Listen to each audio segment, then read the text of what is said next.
Hi, it's me, Jane, again, and I'm just so confused. Like, for real. And I don't know what I should do now. As you know, I have these dreams that show the near future, and these dreams seem to come true pretty quickly. And so far, their consequences have been awful. But I think I know what to do about it. I don't think they're just gonna flat out stop, and I can't just not go to sleep. The terrifying things I've seen in my dreams, the death of my uncle, the plane crash, who knows what could be next?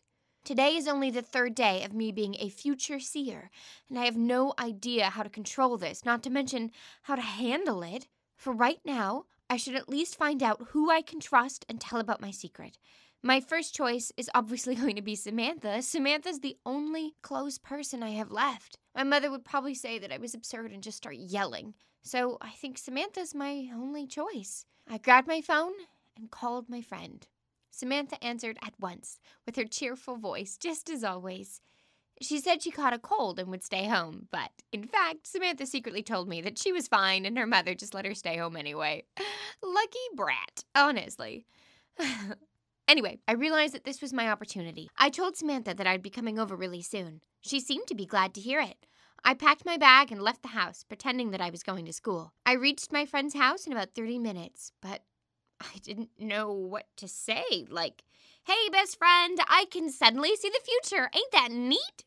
Who the hell would believe that? Samantha and her mom fed me and gave me some tea. Then we started to watch one of our all-time favorite movies. We must have seen it like 50 times by now. So honestly, I wasn't really paying attention, but just trying to figure out what I should say. At the moment, I had made up my mind. I could say nothing but the truth. So when the movie ended, I looked at her and told her everything. About the first dream, my uncle, my mother who said he died the next morning, about the plane, the crash, and about the news where I saw the horrible details of the accident. Samantha was listening, but I could tell she was having a hard time believing her ears. When I stopped talking, my friend was looking at me with nothing less than astonishment. I thought she would start laughing because my words sounded like crazy talk. Even I couldn't help but think so. But she didn't. Samantha and I have been friends forever. She knows when I lie. She also knows that I have no reason to make something up that's so easily disprovable and so stupid. She just kind of stared at me for a bit, with her head cocked to the side. Finally, she said, "You have a duty to prevent as many of these accidents that you see in your dreams as possible." At first, I was hesitant. I didn't know what I would see next time. Samantha said that it didn't matter. Samantha told me to call her at every dream, and she would decide what we would do next. That was it. That was the whole plan. It seemed simple enough for me, though I didn't quite know how she was going to deal with it. But that was a huge weight off my shoulders, so I readily agreed. At about 6 p.m., I left Samantha's house and went home. My mom had called me several times already, and when I finally answered, she screamed, "Finally, where the hell are you? Get home or you'll be sorry." I just muttered an okay and walked back home. When I arrived, everything was quite calm. It was kind of unnerving, honestly. My mom didn't even look at me. She just plopped dinner on my plate and didn't say a single word. Then she turned on the TV and I went upstairs, did my homework, read some more follow-up information about the crash, and hesitantly climbed into bed. Samantha and I agreed that I can call her at any moment, regardless of the time of day. As soon as I wake up, I should call her. To be honest, I felt a bit better knowing that I've shared my secret with somebody. Also, I felt confident because from now on, it wasn't just my responsibility to bear. Samantha would handle everything. She's so strong and reliable. Thinking about all of this, I fell asleep, only to wake up at 4 a.m. because I had another awful dream, and I didn't know at first whether I should call Samantha or not. The dream was about her. I couldn't think straight. My mind was refusing to take it as something real. I tried to think at that time that it was just a bad dream, but in fact, I knew better. I saw Samantha breaking her leg during gym class, and I knew that the fracture would be so bad it would probably make her a cripple for the rest of her life. Oh, Samantha, she's so fond of sports. Way more athletic than I ever will be. She planned to become a coach. Hell, she even has a scholarship for sports medicine at a university already. But if she ends up breaking her leg that badly, All of her efforts would be in vain. Samantha would never be able to make it in something she's dreamed about for so long. This will ruin her life in just a single moment. How am I supposed to tell her? What should she do? It's one thing to know about something not related to you. It's a whole other ballgame when you know that the accident will happen to you. It's overwhelming.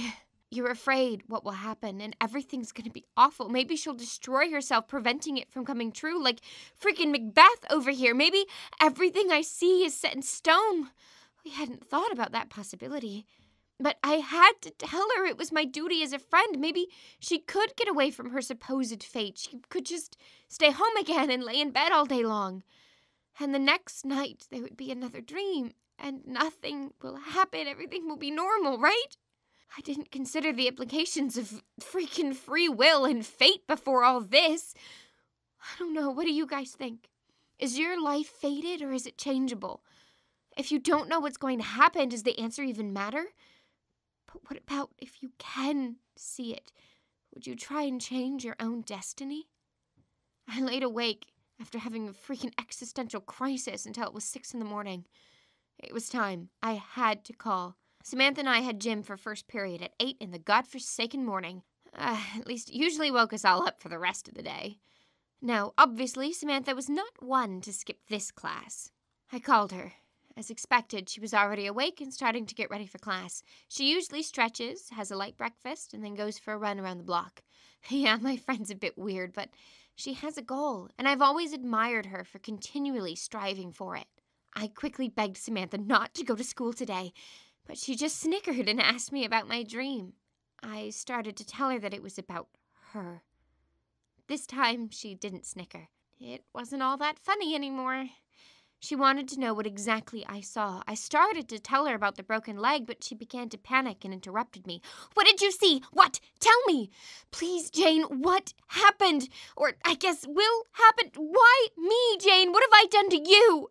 She was crying. She was hysterical. What could I do? It wasn't on purpose. I never asked for these dreams. Never. Who would want to watch people suffer every night? And now this? It's not my fault that this has happened to me. I paused, breathing heavy, trying to get my own emotions under control, but I guess Samantha took my silence as a threat. She hung up. I didn't get the chance to tell her about her breaking her leg. I called her one more time, but she hung up again. What if she decided that I made up everything? Does she really think so lowly of me that I would screw around with her life and her health like that?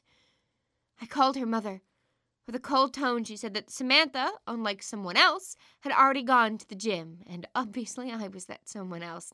I'm already well aware that her mother doesn't think well of me, but it doesn't matter now because Samantha already left. I rushed out of my room as fast as possible. My mother wanted to say something to me, but I didn't slow down for her. I had never run at a full sprint for that long before. My side, my lungs, everything burned, but I didn't care. I had to make it in time. I needed to help my friend, but what if... No, I couldn't even think about that. I will be there on time. Everything will be fine. I flew into school, running in the direction of the gym. I almost ran into the coach, but he just looked at me with a defiant eye. I took a glance at the clock. It was 8:05. But we always start a little later. We have to change, after all. I made my way to the gym and was stopped by the teacher. He told me he was going to send me to the principal's office because of my late arrival. Really? Now? When my best friend's livelihood was on the line? I just stared at him defiantly. He repeated his words once again, but this time rather harshly and loudly. Jane, go to the principal. You can't treat my class and me in such a disrespectful way. But Mr. Johnson, I had started, but he interrupted me by moving his hand and pushed me out of the gym. The only thing I managed to see was Samantha climbing up the rope. I made up my mind on the spot. I opened the gym door and rushed Samantha with a scream. Samantha, please don't do this! Get down! Samantha! At that moment, Samantha, who was already pretty high on the rope, heard my voice, got confused, and lost her balance. Her hand slid off the rope and she fell.